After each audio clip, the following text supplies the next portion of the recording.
Hi, I'm John Immerwahr, retired faculty member, and I'm really fascinated by two things. One is the life of St Augustine. The other is the art on campus.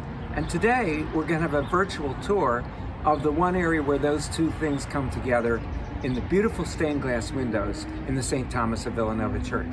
So come with me inside the church and we'll start our tour. Now we're inside the church. I'm going to suggest that each of the windows tells us something about Augustine's life and also suggests a lesson for our own lives. We'll start our tour here. Most of the windows have a central panel with a scene from Augustine's life and side panels with images of saints who were important to the Augustinians.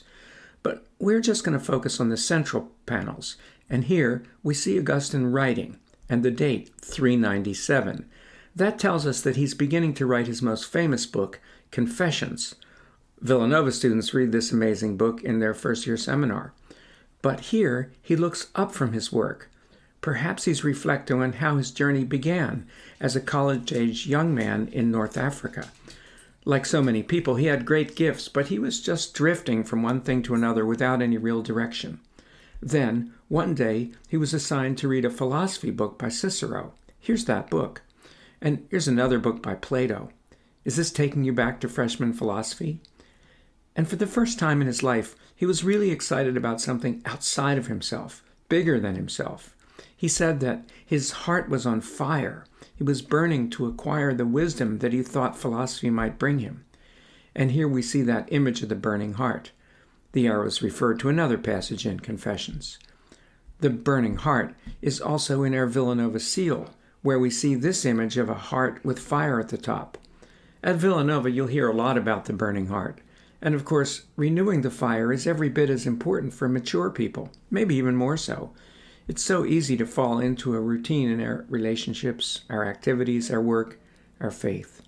So here's our first lesson for life. Live your life with passion and meaning.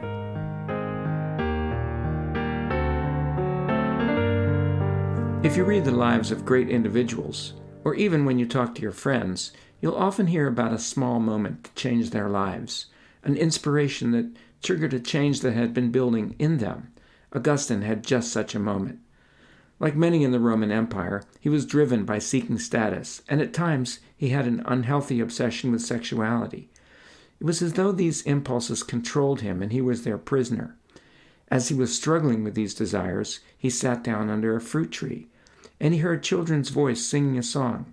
In Latin it was, tolle lege, or pick up and read, pick up and read. And he picked up a Bible that he had with him and opened it at random and saw this passage in Romans 13 that seemed to speak right to him. It told him to avoid debauchery and lewdness, and also to stop worrying about status and jealousy, but that he should put on Jesus almost like putting on a coat, and he should put aside his other desires. He had felt as though two forces were fighting inside of him, and now one force, symbolized by this demon, left him, and the other, symbolized by this angel, entered into him. And immediately he felt free, able to give up the preoccupations with sex and status that he had struggled with. What happened, a totally random experience, could perhaps have happened to anyone, but it changed the course of his life. In addition to living passionately, Augustine is telling us that we should be open to making major changes in our lives, especially in ways that bring us to something higher and more important. Our next lesson, then, is be open to radical changes. Here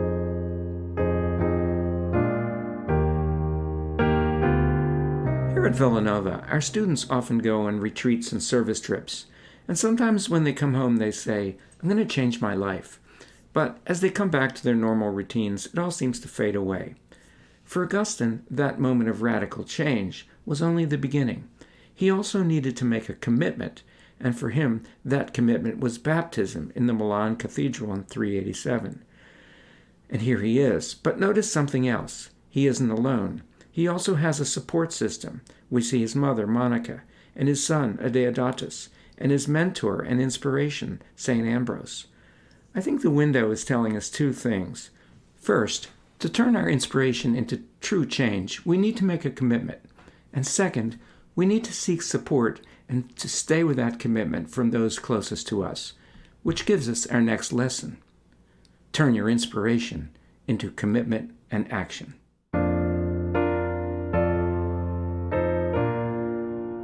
Here, Augustine seems to be teaching, but what's he talking about? If we look up, we see another fruit tree. You got it. Trees and gardens are going to be a theme. And crawling up the tree, we see a snake. So now we know that he's teaching about Adam and Eve and the nature of sin. People sometimes think that Augustine is telling his hearers that they must follow God's laws or they will go to hell. But Augustine's definition of sin is different from that. Let's look at his hands. For Augustine, life is all about what choices we make. And to live a good and happy life, we must always choose the higher, as he points up, over the lower. And sin is when we choose lower things over higher things. And for Augustine, of course, higher things are those that bring us closer to God and to real happiness. If we think of the worst mistakes we've made in our lives and the things that have given us the most unhappiness, often there'll be the times when we focused on lesser things instead of the things that had true value and meaning. So instead of following a lot of rules, Augustine gives us a principle that sounds simple but can be hard to follow. Choose the higher over the lower.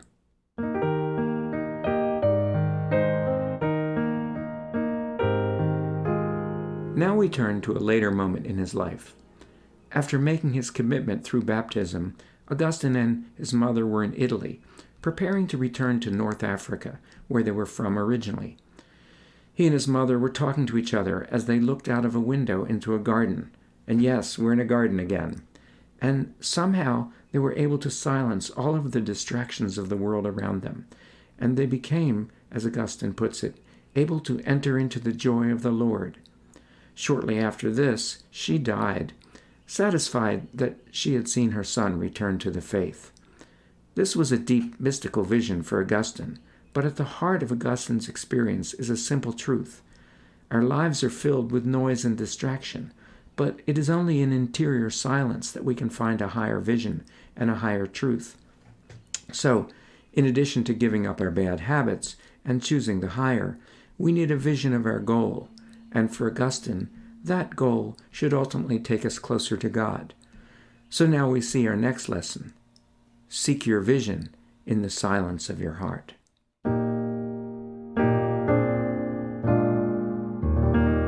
Perhaps what I have said so far makes it all sound easy, but of course it isn't. We are human, we have many gifts, but we're finite beings, and of course we lose our loved ones to death. Augustine reminds us that he suffered a great deal of loss in his life. Before he had reached the age of 40, he had lost his father, his mother, his best friend, and his only son. And he grieved their losses, but in different ways. This window reminds us that loss is part of the human condition. Sometimes I think this window is about the death of his mother, Monica, here obstructed by this metal bar. Or maybe the window is about Augustine's own death, and he's being taken up to heaven. Or maybe it's about both. But I think the point here might be about how we experience loss. I noticed that the figures below the bar seem to be more distraught by the death, and Augustine tells us that when his friend died, he was caught up in materialism, and as he said, black grief closed over his heart. Those above the bar seem not to be as distraught. Augustine tells us that when his mother died, his grief was different, less destructive, perhaps of what he had learned through his journey. So the lesson may be that as humans, we will experience loss in our lives. But if we learn good life lessons, perhaps even some of the ones Augustine learned, we will find it easier to find comfort in loss. So our last lesson is, learn to live through loss.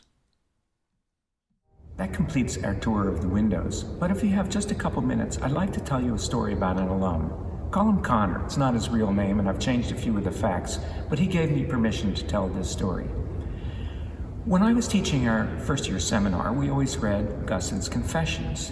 And while we were reading Confessions, I would bring my students here to the church for a tour of the windows, much as we've had today. One year when I was doing this, I noticed in the church a student I'd had from a previous semester, Connor, deep in prayer. Well, I knew Connor was a nice young man, but totally without passion and direction in his life. And I guess I was a little surprised to see him in the church in the middle of the day, but I didn't think too much about it. After the tour was over, when I went back to my office, there was Connor. "Come on in, Connor." I said, "What's up?" And he said, "I'm in deep trouble with the dean of students. They're talking about suspension. I went to the church seeking direction. I looked up and I saw you." Well, it's the first time in my life I've been a religious experience. So I asked him to tell me a little bit about what happened. Apparently he had been choosing the lower over the higher, sometimes around alcohol, and had been treated to a ride in our emergency medical services vehicle to the famed Bryn Mawr Hospital emergency room. And there were some other incidents as well. I helped him. I had worked a lot with the Dean of Students' office, so he knew that I might be helpful to him. And I gave him some tips for advocating for himself. And sure enough, they found some alternative consequences, including that he would stay with his brother in New Jersey during the weekends to be away from the party scene. Another part of his punishment was that he would have to meet with me weekly for check-in and goal direction. Well, we got nowhere. He was as lost and as without focus as ever before. Then one day, a random event, just before we were meeting, I saw a campus ministry announcement, an announcement of a retreat that they were holding. Well, I said to Connor, "Why don't you try this?" He had nothing better to do, so sure enough, he went on the retreat. He came back electrified. He'd really found a new focus in his life, and also met some wonderful students there who really were a better environment for him, and formed a relationship with a terrific campus ministry staff member. And it really changed his life.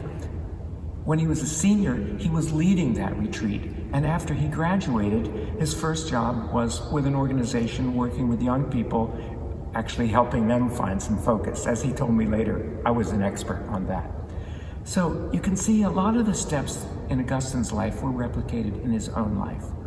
A random event led to an inspiration which made his heart catch on fire, but he also made a commitment and a lifestyle change and found some support for that new direction in his life and started to choose the higher over the lower. So I hope when you come back to campus or when you have a chance, come into the church, sit here, reflect for a little bit, and reflect on the meaning of your own life and some of the directions you found and maybe new directions you're looking for. Thanks very much.